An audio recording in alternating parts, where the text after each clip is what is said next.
Hi everyone, welcome to this week's or this month's even Dux-Soup webinar. For those who don't know me, I'm Jo Henderson, a member of the marketing team at Dux-Soup, and today I'm joined by our special guest, Jordan Evans. Hi Jordan. Hello. As well as Dux-Soup's head of sales, Scott Wright. Before I introduce Jordan properly, I just want to run through a couple of things with you all. Firstly, hopefully you've had time to play around with your screen and familiarise yourself with what is where. The important areas for you are the content window in the top right of your screen, where you'll find all the pertinent articles and links to content that we're going to talk about today. You'll also notice a Q&A box, and Scott and myself and possibly Giles as well might pop in, and we'll be monitoring your questions and sharing them with Jordan throughout the event as well. So feel free to ask away, and I will jump in during the session when it's appropriate. The whole session is being recorded and it will be available on demand later today. So now to introduce Jordan. Jordan is the founder and CEO of Target Connect Co, a company that helps to build and execute system-based LinkedIn strategies.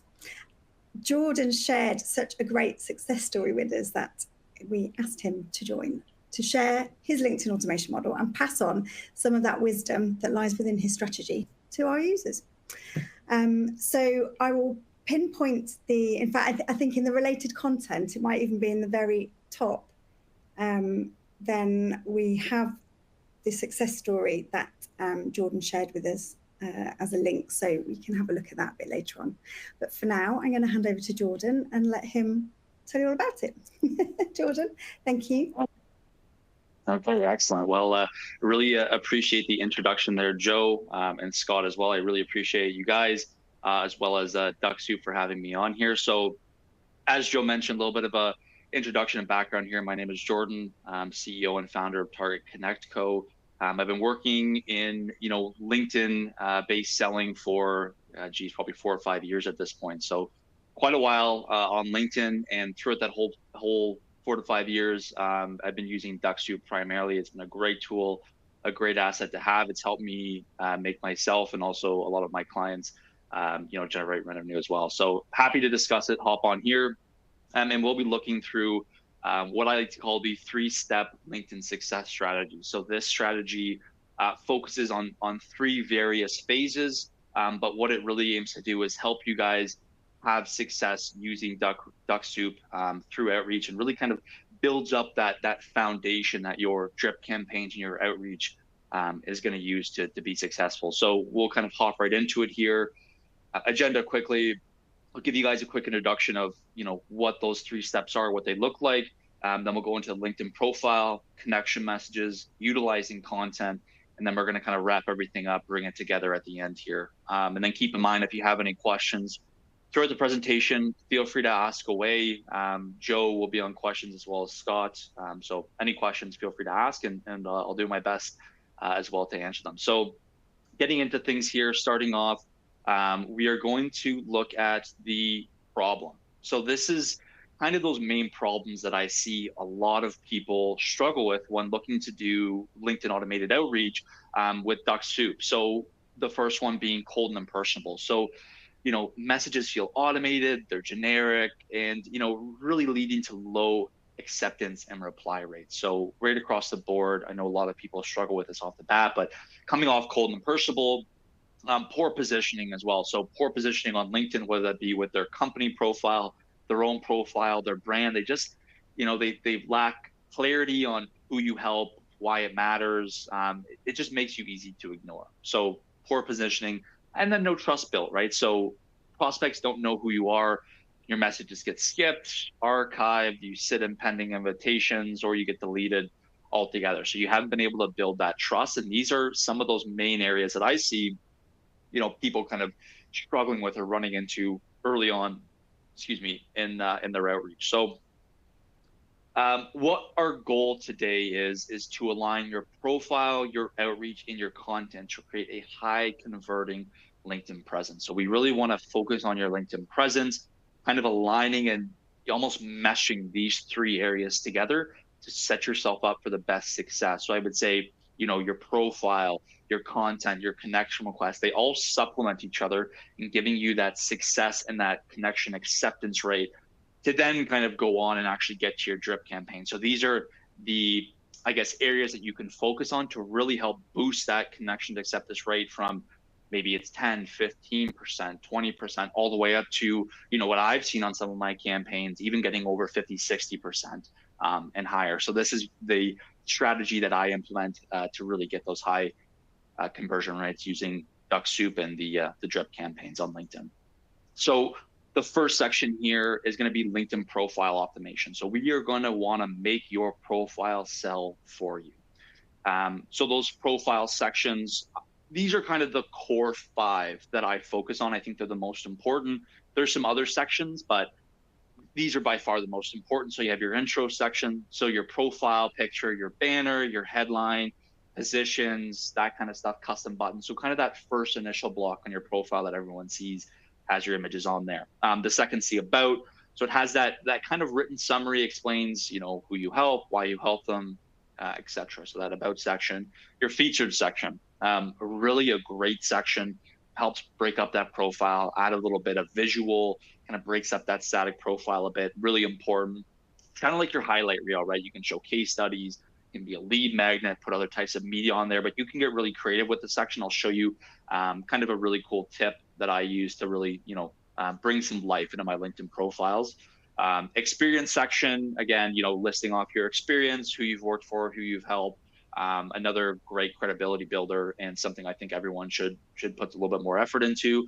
And then lastly here at the very end, projects. I think this is a very, shall I say, slept on part of your profile where a lot of people forget about it. It's at the very bottom. But if your profile is good enough and people end up scrolling through, projects can be a very, very good piece. It's really, in my eyes, a part where you can share your case studies and tangible, tangible actions that you've done for yourself or your clients. So those are the 5 core projects there. Before we hop into them, why is an optimized profile important? So before somebody replies, they are going to check your profile. I don't know what the statistic is, but I would say it's probably over 95% of the time. Anytime you send a connection request, the first thing people are going to do is they're going to view your profile. I know I do it. I'm sure many of you do it, but it's the first thing anyone's going to do is they're going to view your profile. So what I like to do is I like to really utilize that touch point. I see this as almost a free touch point. They're going to view your profile. We want to make the most out of that view and really set up ourselves up for success for that, whether they look back at the connection request or they accept and kind of further down the road. But it's really that first great touch point that you have and kind of reeling this prospect in. So use it to build trust, highlight your offer, and show that you're credible. So those are kind of the main objectives. We want to build trust with our profile. We want to highlight what we do and how we do it. And we want to show that we're credible. We want to show that we're a professional, that we're not, a bot or someone just, kind of throwing stuff out there willy-nilly. You're a credible professional in the industry, and your profile is a great avenue to kind of get there. So first section here is your intro section. Like I mentioned, I kind of break it down into 3 different sections here, but you have your profile and banner picture. So pretty basic. It's pretty kind of common sense, but a nice profile picture, a neutral background, something professional, looks clean, makes you look like a professional. Doesn't have to be anything too crazy, but a nice profile picture and banner as well. Can be something pretty. Mine I would say is it's okay. It's pretty basic. I would say my logo. I like to have either focus on your logo, your brand, your colors, which I have done, or you can go a little bit of a different direction, include some text about your offer, maybe create some more visuals. But either way, I think it looks good. But make sure you have a good banner. And it could even be something like an image from something in your industry related to what you do. But having a good banner is a great piece. Headline as well, an important part. I think it's one of the first things people look at, in your profile. If they see in your connection, they're going to see your headline. I like to keep mine short, concise, usually 1 line, 1 sentence. You don't want to go too much, make it too confusing. Something nice and simple, 1 line. So you can see here, helping companies scale with system-based selling and dedicated teams. So up point blank, it's exactly what I do. Nice and concise. They know what I do. Very, very obvious. And then custom buttons. They're there. Utilize them. Put your website there. A lot of the time, the first thing people are going to do is they're going to look at your profile. They're going to look at your company page, and then they're going to look at your website. So make sure that all 3 of those are available so that they can easily click through. If they go through your website and they can't find, or if they go through your profile, sorry, they can't find your website or your company page, they're probably going to skip it, right? But make it very easy for them to get more information to look through, to scan through your website, company page, very important. So first head intro section, kind of the basics there. Now the about section. So this is that piece of text just below that. And there's really three main things. And one tip that I really want to highlight for you guys is to trigger curiosity. So when somebody looks at your profile, they're not going to see the entire about section.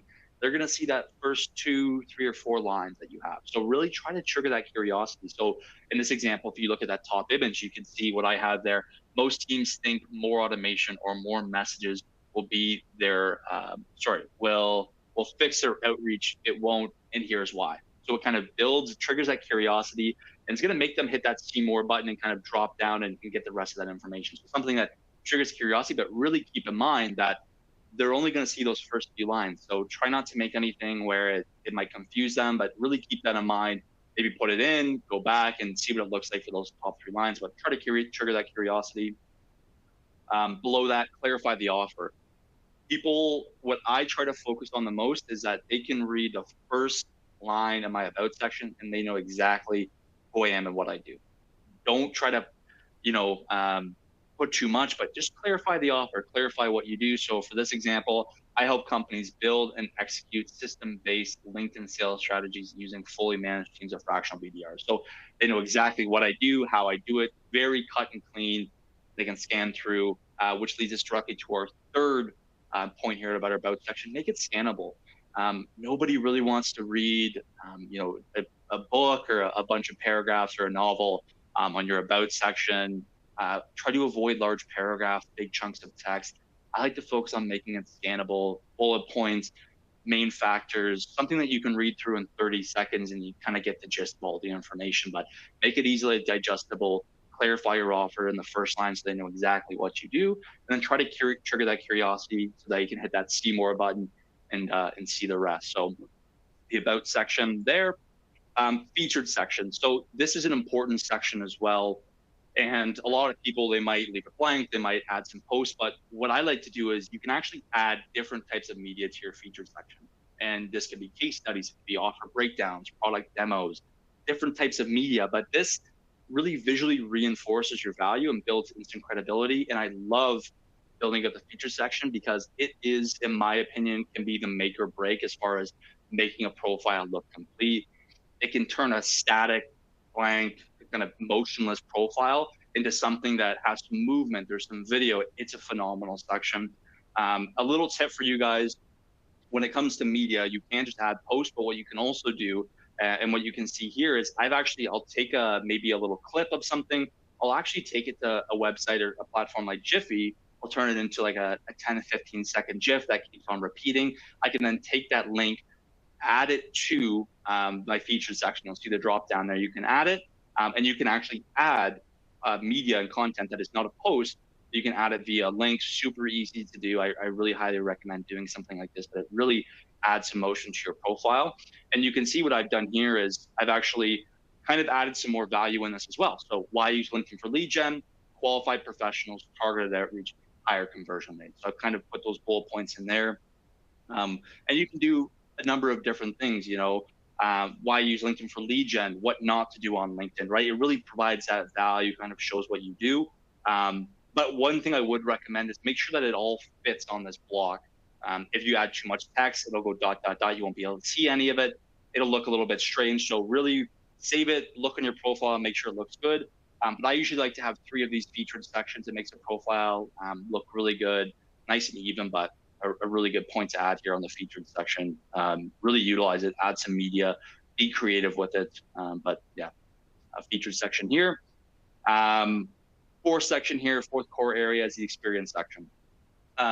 Pretty standard, but first off, you're going to want to define your role and impact. So make it very easy, define what you're doing and the impact that it has. The second would be show your relevant skills. So whether you're actually tagging them at the bottom, like you can see lead generation, brand development, some other skills, definitely tag those, but also include that in the experience section. And then last but not least, link the brand and website. You really want your brand, your website, like I said at the beginning, make it so that every couple of sections, every section, they have the opportunity to click on your website and see more. So really click your website, make sure your logo, your branding is everything in there, makes it look really good. But your experience section, you're just trying to really maybe set some credibility, show what you've done in the past, what you're doing right now, and just really define your role and the impact that you've had in these positions current or past. In the project section, really, like I said at the beginning, one of the more underutilized assets, I think, on your LinkedIn profile. It's a great piece. So you want to start off by setting the project scope and impact. Tell them exactly what this project was and the impact that it had either for you or your client. Really important. And make it digestible as well. Either a little paragraph like you see here, a nice kind of concise bullet points. But again, I'm really trying to make things scannable, easily digestible. I don't have 10 minutes. I probably have maybe 1 minute to scan through my profile, right? So make it digestible, project scope and impact. And one of the most important parts in the project section, and I love this feature, the client association. So you can see I've just associated my own company here, but really, if you've done something for a client, associate them with it. It's like a almost like case study, a testimonial on your profile. It's a great piece to have, but really associate your client. If you can't, or you don't have a client to associate it with, just associate it with yourself. Makes it look good, but you can see here advanced CRM integrations, cloud-based LinkedIn outreach. Shout out to Dux-Soup for the cloud-based outreach, but you can see the projects I've added here. Just pretty basic, but it explains what I've done, gives them an idea, and I can associate with different clients. And then lastly here, tag your relevant skills. So you can see the skills I've tagged, just adds another piece. To really just try to utilize everything that LinkedIn gives you. It just makes your profile look so much more complete and full. And then also add your website again. You'll see I have it there. My website's all over the place. Make sure they have links. They can see it, branding, everything like that. So that kind of wraps up the kind of core 5 sections for the profile automation. If anyone have any questions on this, please feel free to throw them out. And Joe can mention if there's anything particular that she wants me to answer. Yeah. So Vinay asked, firstly, he asked about your thoughts around the scrolling banner. Now, my thoughts on this were, because you can't control the speed of it, if you put too much information on there, then no one can see anything. So to keep it really clear and clean and make sure that there's not information overload on there. Yeah, exactly. So keeping it concise, clean, having your brand on there. I think, definitely utilize it, utilize everything to your ability, but like Joe said, make it concise, clean, and kind of stick to some of those main points. And whether it's kind of the static or, moving, I think it'll look great either way. But as long as you have kind of some of those core concepts, it should look fantastic. Yeah. And then the other question that we had on this area was, do you recommend, so this is for your the featured piece, do you recommend links or native uploads? So Vinay really said he's depends. got a video, but sometimes it breaks, so he's not sure whether it's a good idea or not to use it. Yeah, I would say it really comes down to preference. And what I would do is I would just trial it out. If you have a native upload, you go to a platform, like I said, and upload a link. Either way, it's going to work, and it really depends on what you do. I like using Jiffy because I can kind of have it on that repeat, so it just keeps on replaying. Super easy. I can put in a link, do it that way, and kind of mesh some things up, edit it. So it really comes down to personal preference, but try it out, put it on the featured section, see how it looks. And you can always A/B test stuff, right? Maybe have your profile look one way for a week or two, and then another way, see if there's any impact on your outreach campaigns. You can look at the Dux-Soup dashboard to kind of see some of those statistics, but test things out, trial them, and see if it has any impact. But for sure, definitely trial and error is definitely best for something like that. Yeah, that's cool. He says, thank you very much. And then Lisa has also asked, in the project section, how do we associate a client in there? Do we link them, or do we just say it in the text? So great question. There will be an option for you to actually associate them, and then you'll be able to look up the actual company page itself. So when you're adding the project section, there is a section where you can associate a company with that, whether it's your own or another company. So you can actually do it in that project section. There should be a drop down that allows you to add and associate it with a company on LinkedIn. Awesome. Thank you very much. Next section, please. Okay, perfect. So Now that we've wrapped up with that first initial section, profile optimization, and like I said, that's kind of that first touch point. It's something that I think everyone should do. Make sure your profile is optimized, utilize all those aspects. But moving on to crafting connection messages that convert. So your first impression matters. So sending connection messages with Dux-Soup. What I would say is this is kind of how I like to phrase it is, when using Dux-Soup, you can have a fantastic drip campaign. Your messages can be great. It can be the best in the world. But if you have a bad connection request, nobody is ever going to see it. So it really is kind of that starting point. It's going to be the make or break, right? If you have it really has a huge impact, right? If you have a 10-15% acceptance rate, your numbers down the drip campaign are going to be low, right? So even if you bump that up to a 20 or 30%, you're going to see that increase. It's going to increase those margins for you. And at the end of the day, it's probably going to lead to more revenue, more meetings booked, et cetera. So really is a fundamental piece. When using Dux-Soup, make sure, that you have that clicked, include a personalized messaging with a connection request. On the Dux Dash, when you're building out that drip campaign, add one there. Utilize it. Make sure you have the right campaign clicked as well on the options side.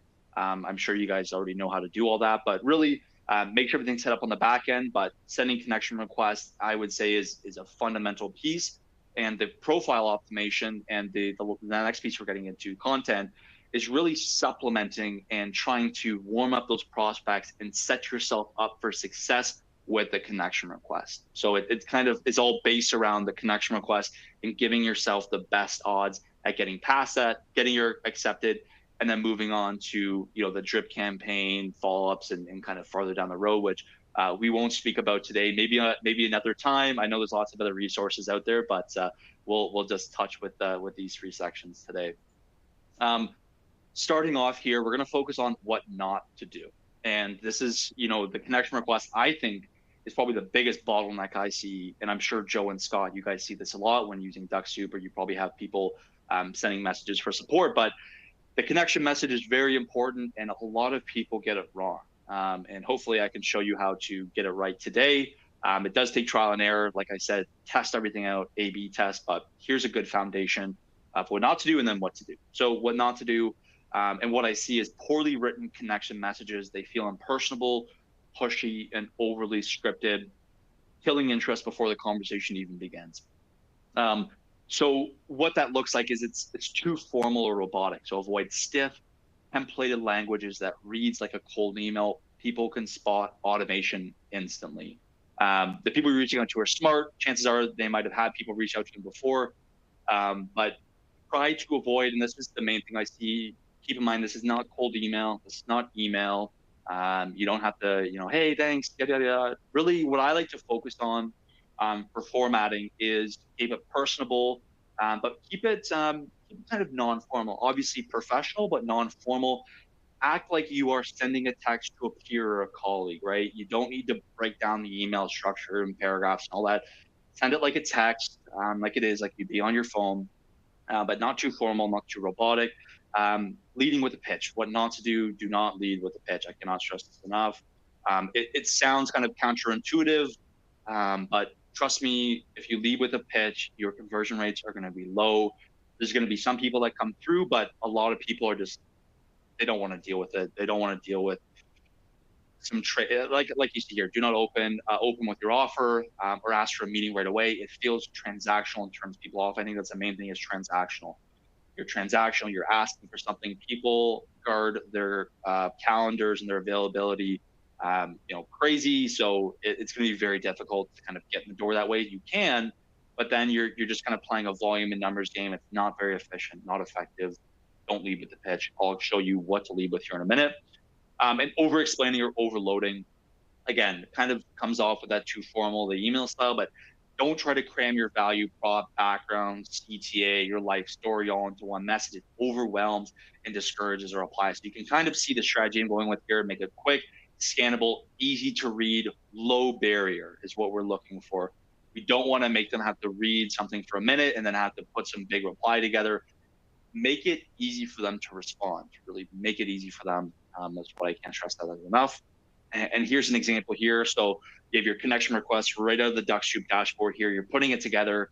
And this is example. Hi, FN. I'm reaching out because I specialize in helping visionary business leaders like yourself 10x their revenue using our cutting edge AI-powered LinkedIn growth engine.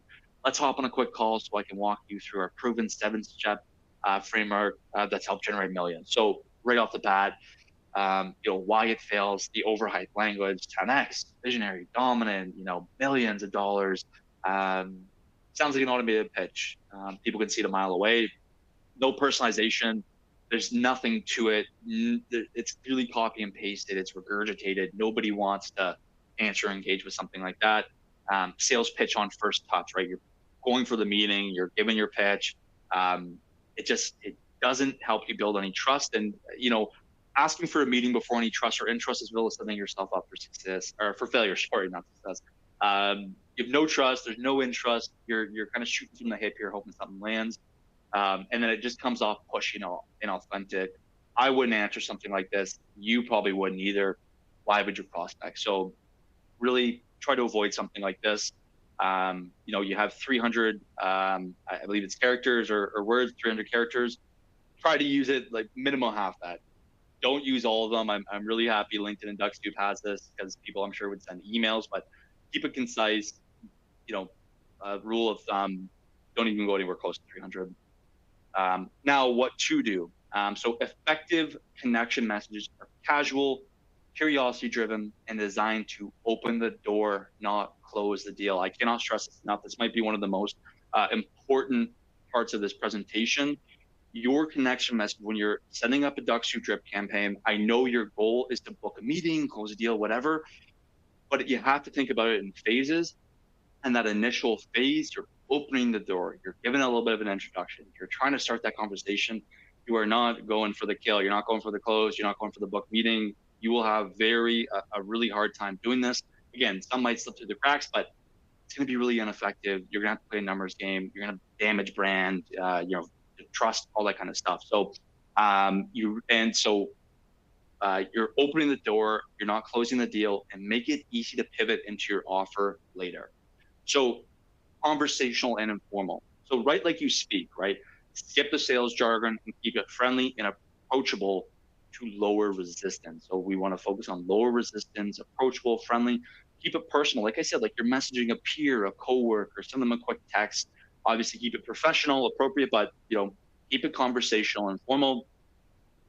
Curiosity and feedback driven. So guys, this is what I use across the board. I'm giving you guys some of my secrets here. When it comes to the connection message, I almost 100% of the time am going to take my connection message, or even sometimes when you're on Dux-Soup, my first 1 or 2 drip campaign messages, keep it curiosity and feedback driven. So invite engagement by asking like questions or requesting feedback. This creates a natural reason for the prospect to respond. And this is super important here. Everyone loves to talk about themselves, their industry, and their thoughts on that. So utilize that to your advantage, right? You want to have that kind of targeted, ask for curiosity, ask for that feedback. People love talking about their thoughts and opinions on things they care about, which is usually their career, their life, things like that. So really focus on that curiosity and feedback driven approach. I'll show you in a second, but this is probably the main piece of information on this and how you should design that connection message. Focus on the feedback driven and curiosity aspects. And then lastly, pivot friendly. So you don't want to go a little too overboard on the feedback curiosity. Keep your message open-ended so that you can easily steer the conversation towards your offer once interest is shown. If you go too far the other way, it's going to be really hard for you to bring that back. And it might even come off a little authentic if you just change the conversation up immediately, but keep it close enough on topic so that you can pivot easily in that conversation towards that pitch. And I'll show you an example in a second here about why it works. So here's an example. Hey, FN, came across your work in industrial automation. Curious how you're seeing AI shifting day-to-day operations on the ground. So if you were targeting someone in industrial automation, you had some sort of service or something along those lines, you're targeting people in industrial automation. This is something they want to speak about. AI is probably changing the game. It's industrial or revolutionizing the industry. People are going to have a lot of thoughts, whether they're negative or positive.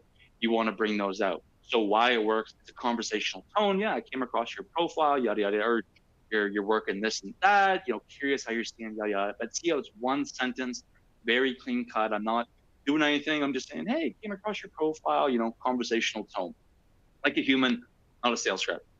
Curiosity driven, right? Invites a light, low pressure response. They don't need to put a whole lot together. They can have, again, be a positive or negative response, but either way, invites a low pressure or a light, low pressure response. No pitch, right? You notice I'm not pitching for anything. I'm not bringing up my offer. I'm simply opening the door. Feels like the start of a dialogue, not a transaction. So I can send them across like this. They might say, oh, I think it's great. It's really increasing efficiency, yada, yada, yada. Then you can kind of go in, maybe give some, I like to usually give a little bit of back and forth dialogue, have it that conversation, and then you can pivot to something like, oh, seems like this is something, you're really interested in. There's some synergies here. Would you be opposed to hopping on a quick call and maybe discussing this a little bit further, on a Zoom call or something along those lines? Or, hey, we do X, Y, and Z. It really helps, yada, yada, yada. Would you mind, or would you be open to hopping on a quick call? And I can guarantee you your conversion rates are going to be a lot higher doing something like that as opposed to just sending something out right off the bat. So start of a dialogue, keep it conversational, but you can kind of get the idea here about that pivot. So if you started with something, really way off, it's going to be hard to pivot, but keep that curiosity, feedback driven aspect close enough so you can have that nice pivot towards your pitch or that meeting booked or kind of whatever your next steps are. So that's kind of why it works there. Any questions, Joe? I'm not sure if you have any questions about this, but this is probably an important part, but if anyone has any questions, feel free to let me know and I'll do my best here.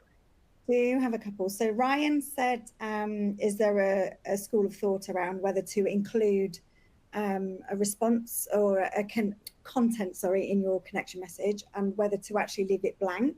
So, I mean, my thought there was really around, it kind of depends on your audience and your target and your campaign goals. So my approach would always be to test it with a few people before making your choice. So I don't know if you would agree with that or whether you've got any further thoughts.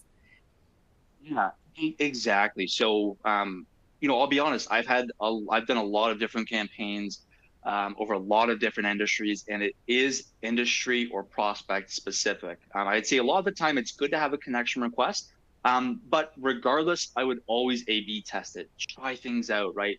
Dux-Soup gives you such a great, their funnel and all the data they give you. It's so easy to compare campaigns, different times. So if you do one for 1 week, you can see the difference. They give you the option to really look at the data and analyze it, but A/B test it, try different things out. But as Joe said, it's going to depend on the industry. I think having connection message can be good, but I've ran really successful campaigns where I haven't had any connection requests. So I would say A/B test it, trial and error, look at Dux-Soup Dash, the funnel flow, see what's working, what isn't.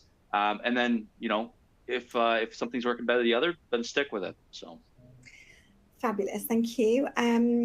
Andre has said he likes to make small batches up to about 30 per buyer persona. So we talked quite a lot about A/B testing. His question was around, is there an A/B testing aspect to Dux-Soup, or do you just do the A/B testing by setting up two separate campaigns and setting them up slightly differently so you can test the results and see those in the dash?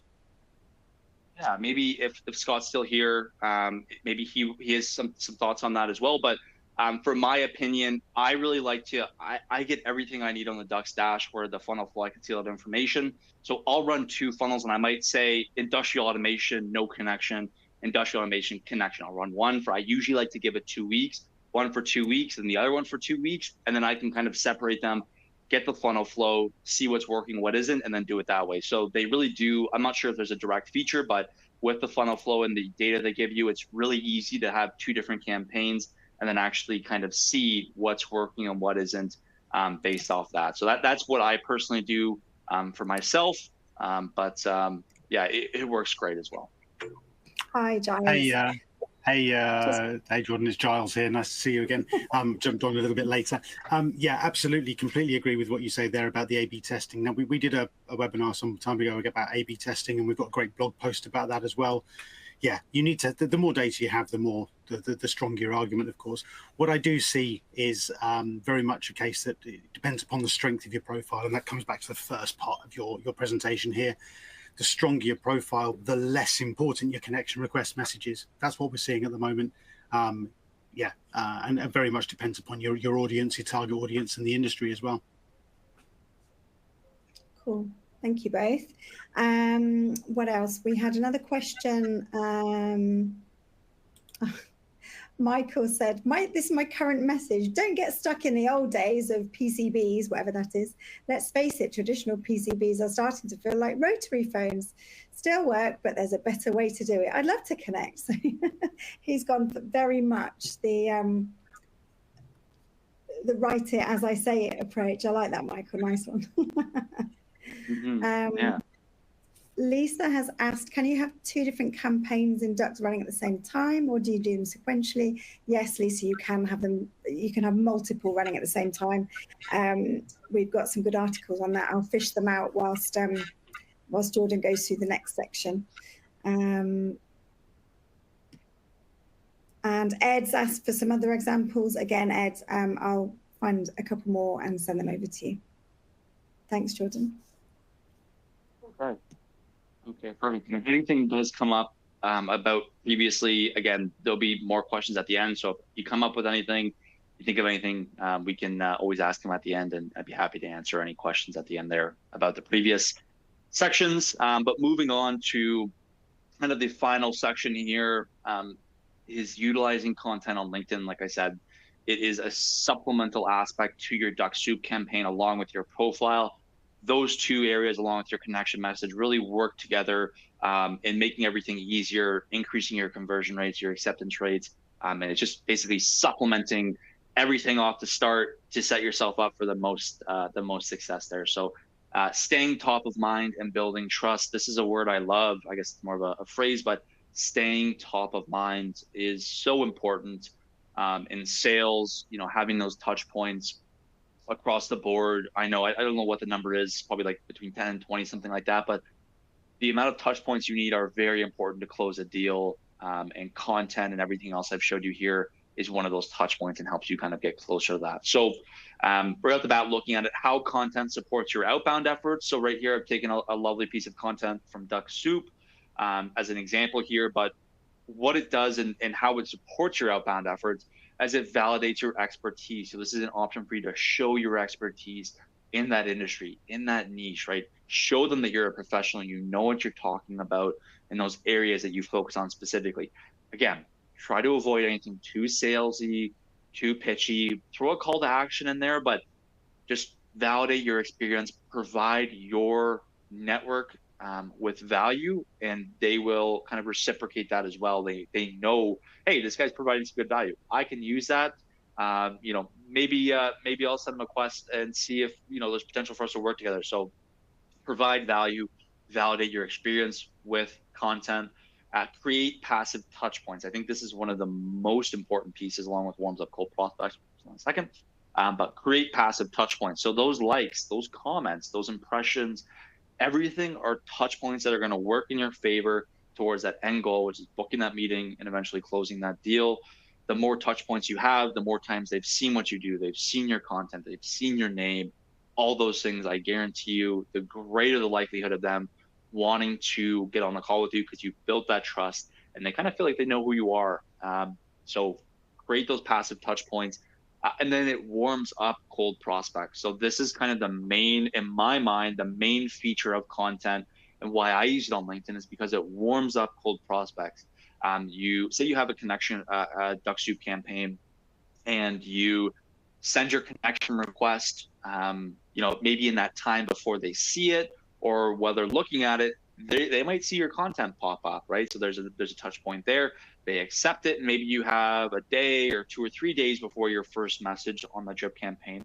Maybe they see a couple of your posts in there as well, right? So you're warming up the prospect before you've talked about them. And this is really what this strategy does, is it warms up these prospects so that by the time you are ready to have that conversation and engage in that dialogue, they've seen you multiple times. They've seen your posts. They've gotten value from you. You help build that trust, that credibility, and you've positioned yourself in a in the correct way, that they know you're credible, that you're trustworthy, and it makes them want to spend time either engaging in conversation or booking that meeting with you. So really warms up cold prospects. And this also goes warming up cold prospects, but also keeping them warm and staying top of mind. So after you've had the conversation, whether you book a call or you don't, this content is going to keep working for you after that. Even if they don't even say they bring them in their Dux-Soup campaign, they don't answer any of your messages. I've had a lot of people who will see my content, maybe 3 months later, they'll send me a message, hey, I saw your content on this. I didn't know that was something you do.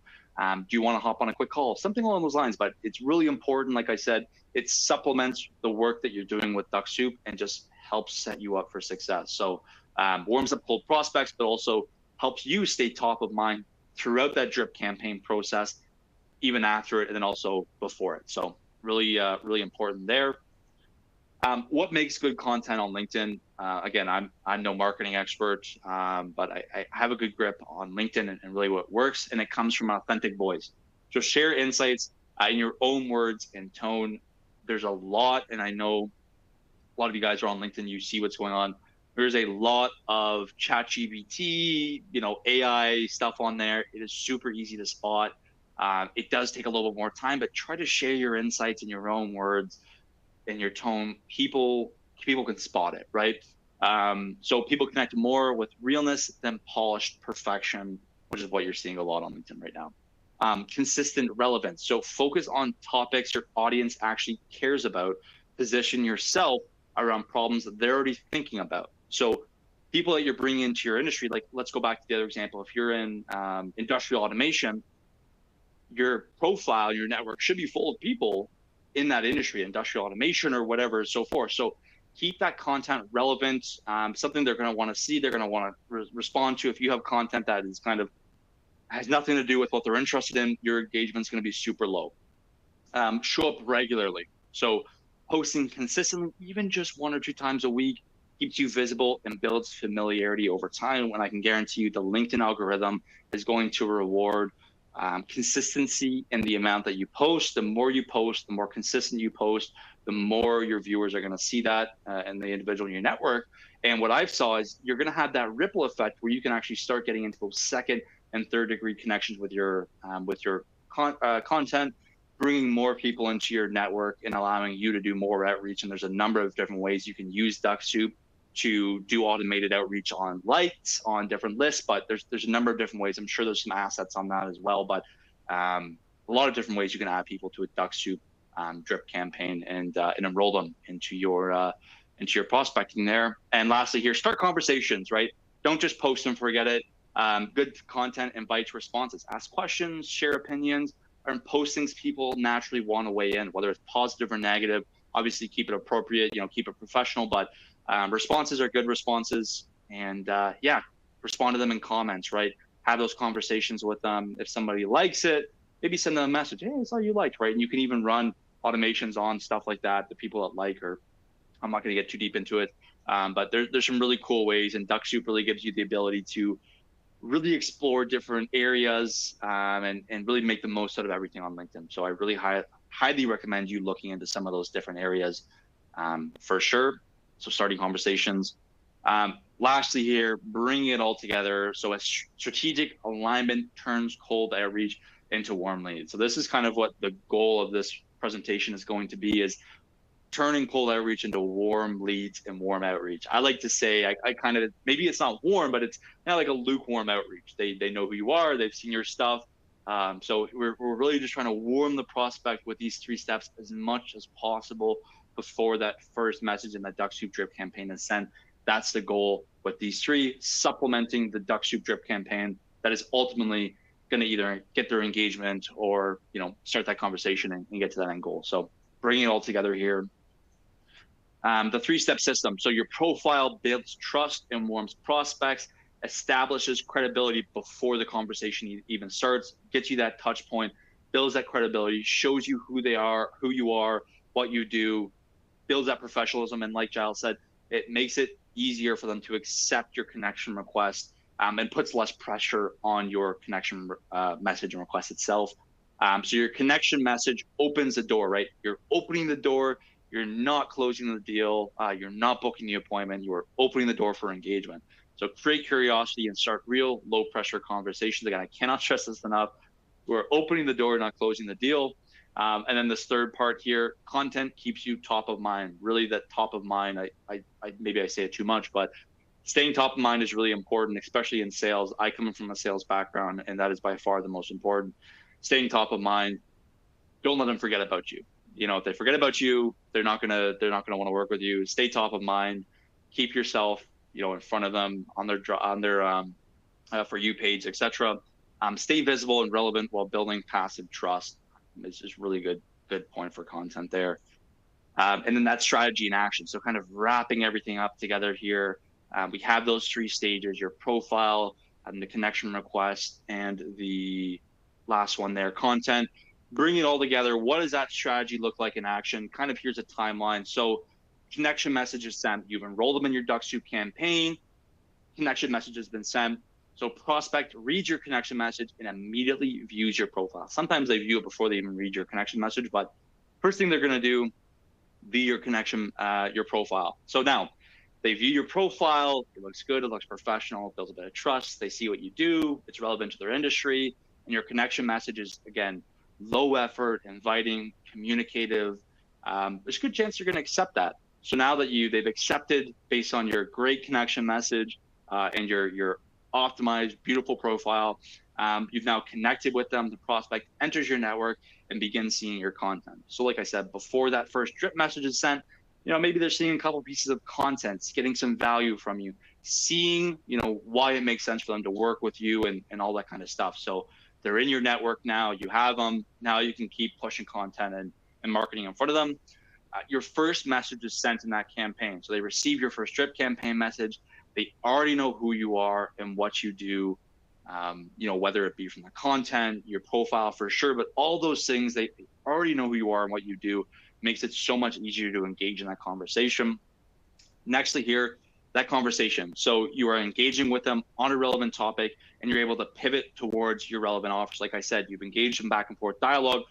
Don't pivot too early. Again, you'll kind of find that sweet spot, but have that conversation with them, engage, pull some insights out. And this is also a great opportunity to qualify these prospects. When you're having this conversation and the industry, try to qualify that prospect without, again, don't make it transactional. Don't kind of barrage them with questions, but you can use this to qualify them and kind of get some more information that's going to give you an idea of, hey, is this my ICP? Is this an ideal client for me? Is it not? But to give you a good idea, you can kind of qualify them through that conversation aspect. And then again, so top of mind, you've had that conversation, prospects seeing ongoing value through your content during and after conversations. So whether your content, whether this conversation lasts a couple of days, but they're seeing your content throughout there. You're staying top of mind, you're staying relevant, you're continuing to provide value. And then lastly here, they trust your solution and they book a meeting to discuss more detail. All these steps have worked together seamlessly to set you up for success. You've booked that meeting, they know who you are, what you do, and then you can then hopefully take that conversation from meeting booked, nurture them, and either close the deal or whatever you're looking for, but book that meeting, close your deal, and get some new revenue through the door, which is usually everyone's end goal here. So those are kind of the strategies in action. And this is kind of my 3-step strategy for LinkedIn success. Like I said, your profile, your connection request, and your content. It's really supplementing and kind of meshing together to set yourself up for the most success, to increase that connection accepted rate, and kind of give you the opportunity to enter them into your drip campaign and begin that dialogue. But this is, in my opinion, I've had thousands of conversations on LinkedIn, and generated well over $1 million in revenue. And this is a strategy, the very same strategy and techniques that I have used across the board with all my clients, including myself, to get to this point. So I really hope you guys enjoyed that, but this pretty much wraps it up for the 3-step strategy for LinkedIn success. Yeah. That's really awesome. Thanks, Jordan. We've got a few more questions, if I may. Brad asked in the profile bit at the beginning, how are you getting those website links into the experience section? Aside from the company LinkedIn page link, he's talking about the links in the descriptions is what he's talking about specifically. The links in the description for the experience. So it should give you, when you're putting an experience in, it'll give you the opportunity to actually link that experience with a company on LinkedIn. So you have to make sure that you do have a company page, make sure that it's on there, make sure you have a logo as well. But if you have a company page on LinkedIn, it should give you the option on that drop down to actually add that company, and then it'll pop up with that website, or it'll give you the option.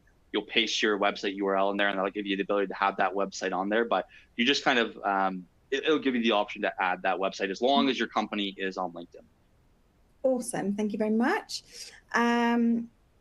Vinay asked, he said, people talk about reach and likes as vanity metrics. What do you look at to assess how your campaigns are running? Great question.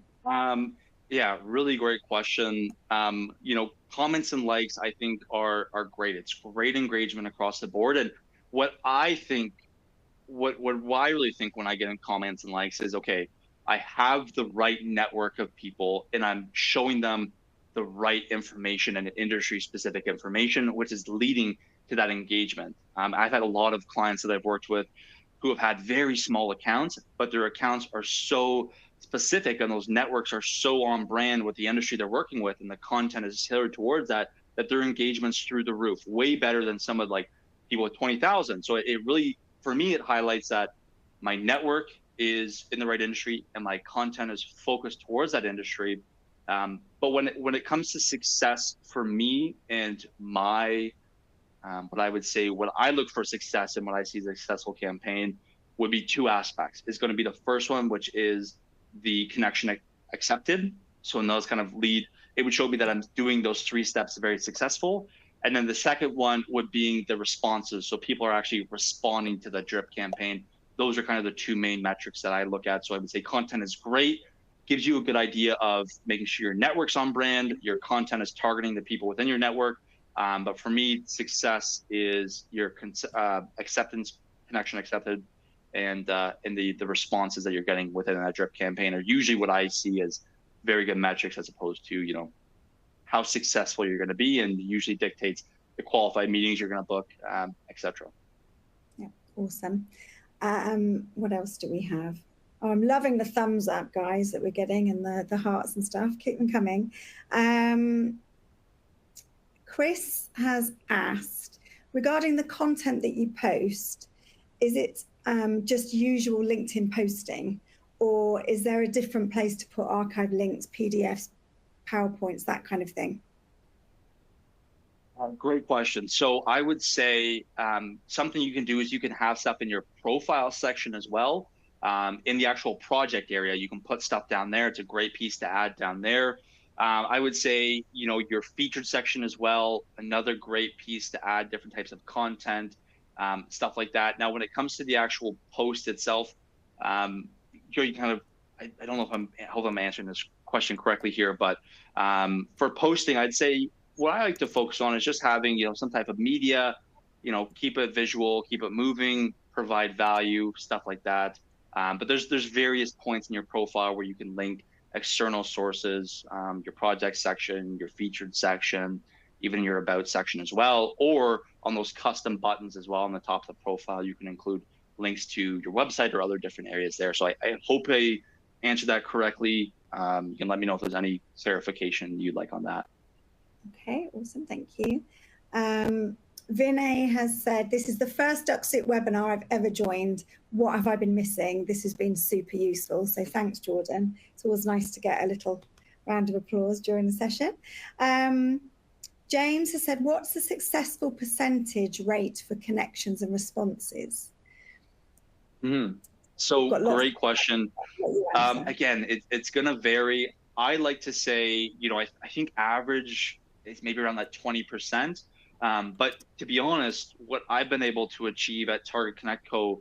using these 3 strategies, I've been able to see what I would say is a really good one would be anywhere up to 30 to 40% when you have, I look at it as kind of like these strategies, you're kind of building that well-oiled machine. And when everything is working right, your profile is optimized, you have a great connection request, content's there, everything's there, I can usually expect to see anywhere from 30, 40, even 50% or higher utilizing the strategy. So I would say anything over 20% is okay, is good, but utilizing this stuff, you can start to see some tremendous connection accepted rates anywhere. I've seen some over 60% as well. So it really utilizing everything, building that foundation, you're going to see a lot of success, and it's going to result in, a higher acceptance rate. But again, it depends on industry, the people. Some industries are going to be harder than others to get into, but it varies. But you can definitely really improve using some of the steps that you've seen here today. So yeah, awesome. And that's a great segue, actually, Jordan. I hope you don't mind me jumping in on there to introduce the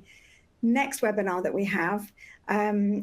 We have another guest. He's a friend of the show, if you like, Tyrone Giuliani. He's been using Dux-Soup since the dawn of time. We're looking at he's going to be presenting, it's a private masterclass, invitation only, the 10-day LinkedIn blueprint. So as part of that session, he's going to be looking and kind of teaching you how to build lists from buyer-ready LinkedIn events. He's going to be sharing his nurture framework that he calls 1-10-4 to tailored towards obviously turning cold leads into warm leads. He's going to be looking at different messaging templates and sharing those with you in a way that you can scale your content. So one of the stats that he threw over towards me when we were talking about content was that he is sometimes seeing for some of his content 60% connection acceptance. So, as Jordan says, it's really about your target audience, what your goal for your campaign is, your methods, what content you're using. So, it really depends what your target is and how you're using LinkedIn and your automation to target those audiences. There will also be some bonus material from him so that you can get started straight away on your 10-day campaign plan. So the link is in the content. I think it's near the top. And if it isn't, when we close the session in a couple of minutes, there should be a pop-up on there. It will also be obviously on the website. So it would be great if you could join us. That will be on the 15th of July. And that will be 1 p.m. BST, 8 a.m. in EDT, because Tyrone is based in Japan. So it means it's his bedtime almost, but he's going to stay up and join us for that. So if you can join us for that, that'd be great. Let me just go back because we've had some more questions come in, if you're all right, Jordan. Yeah, for sure, 100%. So James has asked, and Giles, I might ask you on this one as well, actually. Can you add content to drip responses, such as videos on Dux-Soup?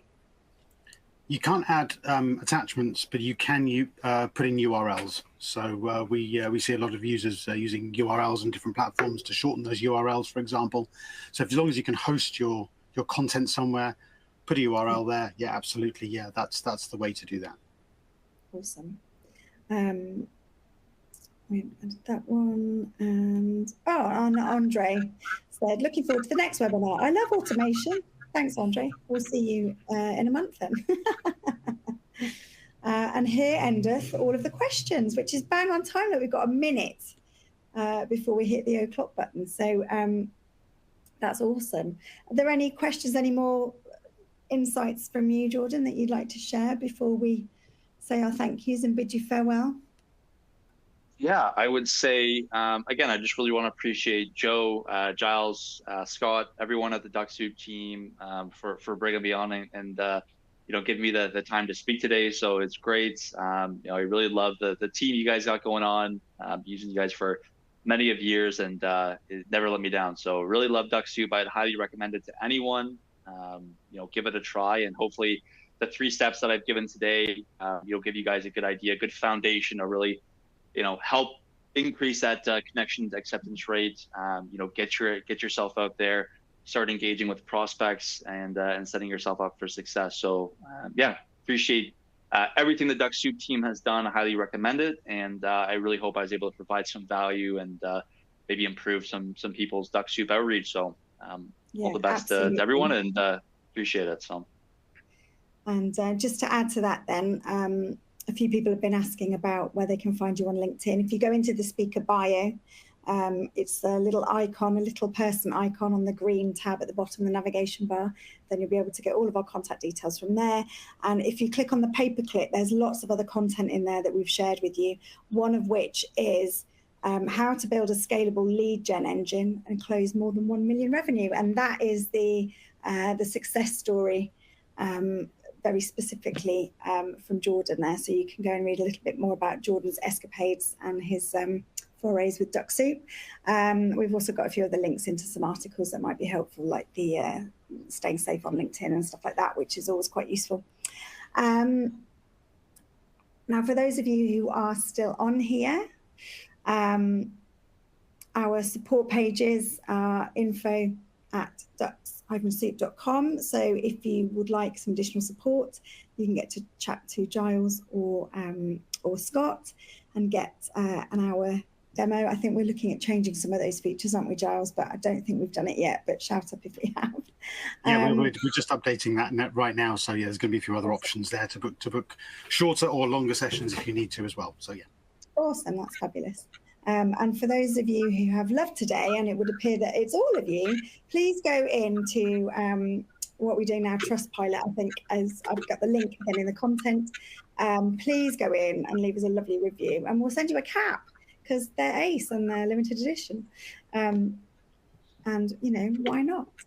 So all that is left for me to say on behalf of all of us is a very big thank you to Jordan for being with us today and hosting such a lovely, wonderful, insightful session.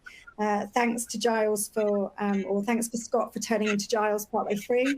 Always good fun. And Seamless. Thank you. Seamless, yeah. And thank you to all of you for attending, and hopefully we'll see you in a month's time. Bye.